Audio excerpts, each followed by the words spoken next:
I'm Shauna, and I have Rothman-Thompson syndrome. Hi, my name's Jose Ruiz, and I have Rothman-Thompson syndrome. Hi, my name is Alyssa, and I have Rothman-Thompson syndrome. Hi, my name's Christian. I have Rothman-Thompson syndrome, and I think I'm cool just the way I am.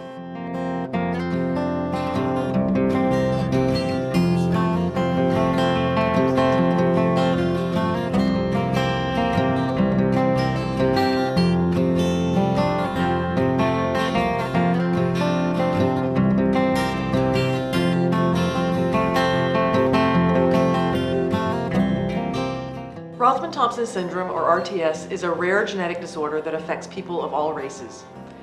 The clinical features of RTS include a characteristic skin rash, small stature, absent or even sparse hair, eyebrows, and eyelashes, bone, dental, and nail abnormalities. These patients have a very high risk of developing skin cancer and bone cancer or osteosarcoma. Like preschool and kindergarten, like kids ask me, like, what's wrong, like, why don't you have any hair? Because I've looked like this my whole life. They stay quiet, and then soon to come they ask what happened and why it looked like that. They always ask me why I have like thin hair or the markings on my cheeks. They ask me questions like, why do I have hairy knees? Why do I have patches? Some kids actually, talk to you about it, ask you how hard it is. Yeah, Victoria was sort of the poster child, I think, for Rothman-Thompson syndrome. That she seemed to have a lot of the characteristics. And it's interesting as we meet more families. There's all shapes and sizes, just like there is in the real world. The same thing in RTS. It is difficult in the start, but then you kind of tend to forget and try not to think about it too much. It's like part of life. It's human nature. Curiosity is there. We do get a lot of stares. I know it's curiosity, so I mean, at first it really bugged me. I'd rather them ask, but I know sometimes people don't feel right asking. In the beginning it was really hard for him. He didn't have very many friends. I guess when the children are younger, they were almost frightened of him. Michael was probably 3 or 4. He was out back on a play set that he has. And some neighborhood kids came over and were starting to ask him why he didn't have hair, and was kind of just giving him a little bit of a hard time. Kids can be mean, and you always worry about that. And again, I think it's a testimony to Victoria that we'd never really experienced a lot of meanness. I'm sure there was some out there, some that we didn't see. But Shauna's been very upfront about it. She knows all about RTS, and when she's asked, about things, she says, I have RTS. And for the most part, that takes care of the any curiosity that anyone has, and everyone just loves Shauna for who she is. The most common problem he has, he suffers a lot with the heat to the point of problems with his heart. Being recess, stuff like that, she turns red. Most people, like, if it's 90 degrees, it's uncomfortable for them.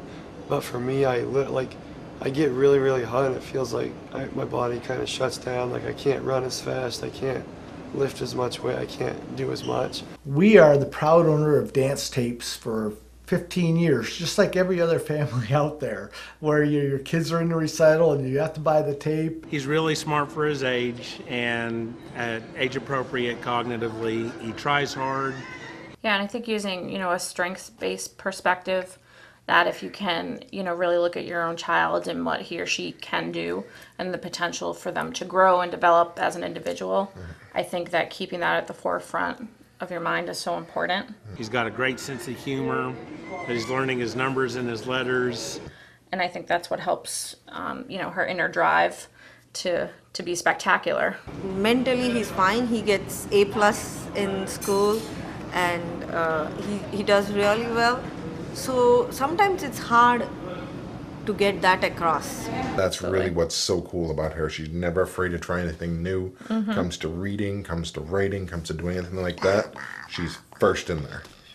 This whole thing has taught us is that you have to be your own child's best advocate.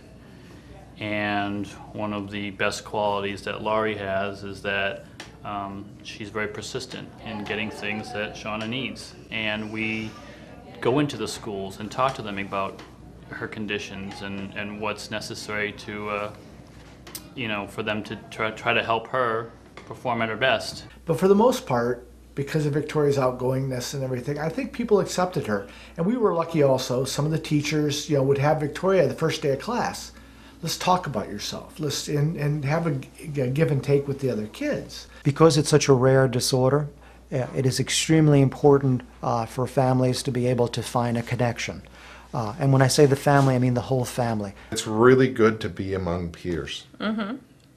And it's really good not only for the little ones to get to see their other little ones, it's also good for the bigger kids and the adults to get to see each other. The idea of getting together at an RTS conference, being able to see other folks, see how they're doing, how they're handling it, some who are older so that they can give you some sense of what they went through, it is probably the most powerful thing that I think they can experience. So, the first Rothman-Thompson Syndrome Sharing and Caring Family Conference was held in 2012 in the state of Virginia. Victoria was the big instigator in keeping families together and trying to start an awareness and support group. So before we ever got active, Victoria was very active. Yeah. And they had an awareness and support group, and she was one of the gang leaders of that. And that's really what drove us. When she passed away in 2009, we knew it had always been a dream of hers that there be a foundation. So we said it's time. Absolutely. And it's also for the parents. Mm-hmm. For the parents, especially for the newly diagnosed kids, for them to see, hey, there's a future. There's a lot of families out there who felt the same way. So we got together with the rest of the families and we were able to start the Rothman-Thompson Syndrome Foundation.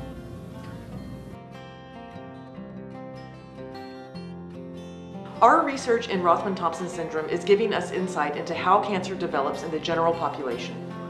By understanding the molecular pathways involved in RTS, we are learning more about how osteosarcoma develops and spreads in children.